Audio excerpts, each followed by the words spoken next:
Hi friends, ನಮಸ್ತೆ. Welcome to ರಚನಾ ಸವಿರುಚಿ. ನಾನು ನಿಮ್ಮ ರಚನಾ ಮಾತಾಡ್ತಾ ಇರೋದು. ಫ್ರೆಂಡ್ಸ್, ಇವತ್ತಿನ ವಿಡಿಯೋದಲ್ಲಿ ಸಬ್ಬಕ್ಕಿ ರವೆ ಹಾಕಿ ಇನ್ಸ್ಟೆಂಟಾಗಿ ಹೇಗೆ ಇಡ್ಲಿ ಮಾಡೋದು ಅಂತ ಹೇಳಿ ತೋರಿಸ್ಕೊಡ್ತಾ ಇದ್ದೀನಿ. ಅಷ್ಟೇ ಈಸಿಯಾಗಿ ಮಾಡ್ಬೋದು. ಹೇಗೆ ಮಾಡೋದು ಅಂತ ಹೇಳಿ ಮೊದಲಿಗೆ ಇಲ್ಲಿ ನೋಡ್ಕೊಂಬರೋಣ. ನೋಡಿ, ನಾನು ಇದನ್ನು ಈ ಬ್ರೇಕ್ಫಾಸ್ಟು ಏನು ಮಾಡೋದು ಅಂತ ಹೇಳಿ ಬೆಳಗ್ಗೆ ಎದ್ಮೇಲೆ ಪ್ಲ್ಯಾನ್ ಮಾಡಿದ್ದು. ಸೊ ಒಂದು 7 ಗಂಟೆ ಹಾಗೆ ನೀವು 1 ಕಪ್ ಸಬ್ಬಕ್ಕಿನ 2-3 ಸಲ ವಾಶ್ ಮಾಡಿಬಿಟ್ಟು ಅದನ್ನು ನೆನೆಯೋಕ್ಕೆ ಬಿಡಬೇಕಾಗುತ್ತೆ. 1-1.5 ಅವರ್ವರೆಗೂ ಇದು ನೆನಿಬೇಕಾಗುತ್ತೆ ಸಬ್ಬಕ್ಕಿ ಚೆನ್ನಾಗಿ. ನೈಲಾನ್ ಸಬ್ಬಕ್ಕಿ ಆದರೆ ಒಂದು 4-5 ಅವರ್ ಬೇಕಾಗುತ್ತೆ. ರಾತ್ರಿನೇ ನೆನೆಸಿಡಿ. ಇದು ನಾರ್ಮಲ್ ಸಬ್ಬಕ್ಕಿ ಆಗಿರೋದ್ರಿಂದ 1.5 ಅವರ್ ನೆನೆದ್ರೆ ಸಾಕಾಗುತ್ತೆ. ಈ ಸಬ್ಬಕ್ಕಿ ನೆನೆಯೋ ಅಷ್ಟೊತ್ತಿಗೆ ನಾನಿಲ್ಲಿ 1 ಕಪ್ ಸಬ್ಬಕ್ಕಿಗೆ 1.5 ಕಪ್ಪಷ್ಟು ರವೆ ಅಂದರೆ ಉಪ್ಪಿಟ್ಟು ರವೆ ತೊಗೊತಾ ಇದ್ದೀನಿ.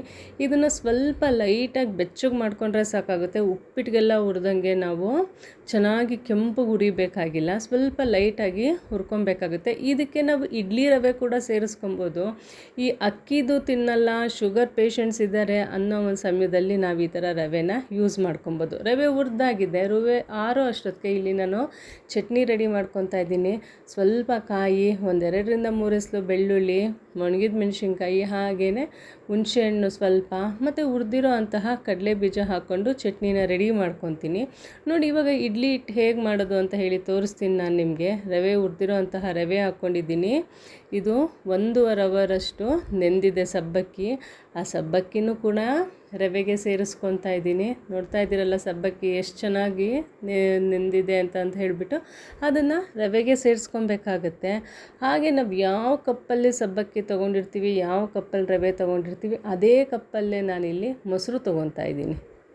ಹಾಗೆ 1.5 ಕಪ್ಪಷ್ಟು ಮೊಸರು ಹಾಕಬೇಕಾಗುತ್ತೆ, ಗಟ್ಟಿ ಮೊಸರು.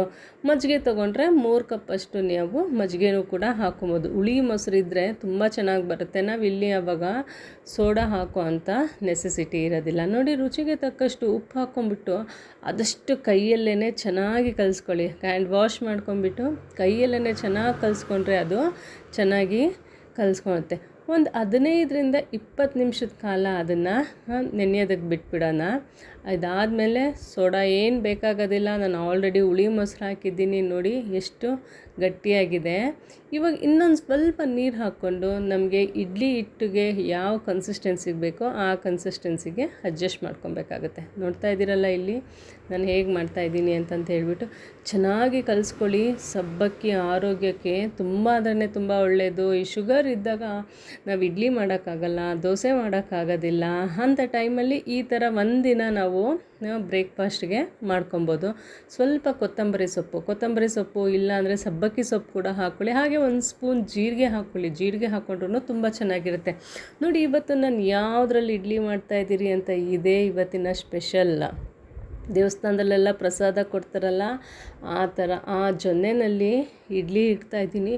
ಇದರಲ್ಲಿ ಇಟ್ಟರಂತೂ ಅದರ ಫ್ಲೇವರು ಟೇಸ್ಟೇ ಡಿಫ್ರೆಂಟಾಗಿ ಬರುತ್ತೆ. ಯಾಕೆ ಬರುತ್ತೆ ಏನು ನನಗೂ ಕೂಡ ಏನು ಗೊತ್ತಿಲ್ಲ, ಅದರ ಟೇಸ್ಟ್ ಮಾತ್ರ ಅಷ್ಟೇ ಚೆನ್ನಾಗಿ ಬರುತ್ತೆ. ಸ್ವಲ್ಪ ವಾಶ್ ಮಾಡಿಕೊಂಡು ಸ್ವಲ್ಪ ಮಾಮೂಲಿ ನೀವು ಇಡ್ಲಿ ಪಾತ್ರೆಗೆ ಹೇಗೆ ಎಣ್ಣೆ ಹಾಕ್ತೀರ ಅದೇ ಥರ ಸ್ವಲ್ಪ ಆಯಿಲ್ ಅಪ್ಲೈ ಮಾಡಿಬಿಟ್ಟು ನೋಡಿ ಈ ರೀತಿ ನಾವು ಇಡ್ಲಿ ಹಿಟ್ಟನ್ನು ಹಾಕ್ಕೊಬೇಕಾಗತ್ತೆ. ಇದನ್ನು ಅದೇ ಇಡ್ಲಿ ಪಾತ್ರೆ ಮೇಲೆ ಕೂಡ ಇಡ್ಬೋದು. ಇಲ್ಲಾಂದರೆ ನೋಡಿ, ಈ ಥರ ಒಂದು ಪಾತ್ರೆನಲ್ಲಿ ನಾನು ನೀರು ಕಾಯಿಸ್ಕೊತಾ ಇದ್ದೀನಿ.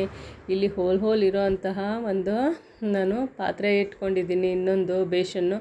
ಅದ್ರ ಮೇಲೆ ಈ ಥರ ಇಟ್ಬಿಟ್ಟು ಒಂದು 15-20 ನಿಮಿಷ ಮುಚ್ಚಿಬಿಟ್ಟು ನಾವು ಬೇಯಿಸ್ಬೇಕಾಗುತ್ತೆ. ಸಬ್ಬಕ್ಕಿ ಆಗಿರೋದ್ರಿಂದ ಒಂದು 5 ನಿಮಿಷ ಜಾಸ್ತಿ. ನಾವು ಇಡ್ಲಿ ಆದರೆ 15 ನಿಮಿಷ ಬೇಯಿಸ್ತೀವಿ.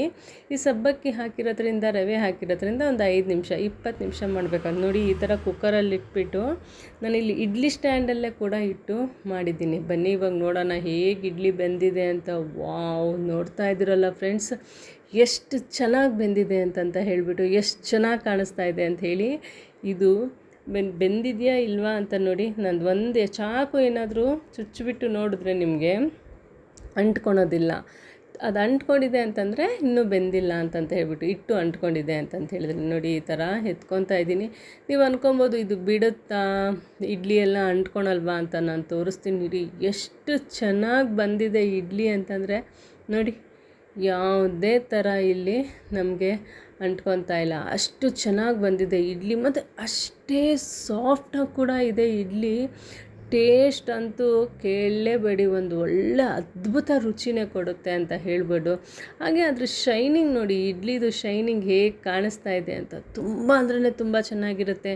ನೀವು ಕೂಡ ಈ ಸಬ್ಬಕ್ಕಿ ಇಡ್ಲಿನ ಒಂದು ಸಲ ಮನೆಯಲ್ಲಿ ಟ್ರೈ ಮಾಡಿ ನೋಡಿ, ಅಷ್ಟೂ ಚೆನ್ನಾಗಿ ಬರುತ್ತೆ. ಮನೆ ಮಂದಿಗೆಲ್ಲ ತುಂಬ ಅಂದರೆ ತುಂಬ ಇಷ್ಟಪಟ್ಟು ತಿಂತಾರೆ. ನಿಮಗೇನಾದರೂ ಈ ರೆಸಿಪಿ ಇಷ್ಟ ಆದರೆ ಫ್ಯಾಮಿಲಿ, ಫ್ರೆಂಡ್ಸ್, ರಿಲೇಟಿವ್ಸ್ಗೆಲ್ಲ ಶೇರ್ ಮಾಡಿ, ಅವರಿಗೂ ಕೂಡ ಹೆಲ್ಪ್ ಆಗುತ್ತೆ. ಇದ್ರ ಜೊತೆಗೆ ಕಡಲೆಕಾಯಿ ಚಟ್ನಿ ಕಾಂಬಿನೇಷನ್ ಅಂತೂ ಅದ್ಭುತ ಅಂತಲೇ ಹೇಳ್ಬೋದು. ಹಾಗಾಗಿ ನೀವೇನಾದರೂ ಇನ್ನೂ ನನ್ನ ಚಾನಲ್ಗೆ ಸಬ್ಸ್ಕ್ರೈಬ್ ಆಗಿಲ್ಲ ಅಂತಂದರೆ ರಚನಾ ಸವಿರುಚಿಗೆ ಸಬ್ಸ್ಕ್ರೈಬ್ ಆಗಿ, ಹಾಗೆ ಪಕ್ಕದಲ್ಲಿರೋ ಬೆಲ್ಲೈಕನ್ನ ಕ್ಲಿಕ್ ಮಾಡಿ. ಆಗ ನಾನು ಮಾಡ್ತಕ್ಕಂಥ ವೀಡಿಯೋಸ್ ಎಲ್ಲ ನಿಮಗೆ ನೋಟಿಫಿಕೇಷನ್ ಬರುತ್ತೆ. ಈ ವಿಡಿಯೋ ನೋಡಿದ್ದಕ್ಕಾಗಿ ಧನ್ಯವಾದಗಳು. Thanks for watching. Bye bye.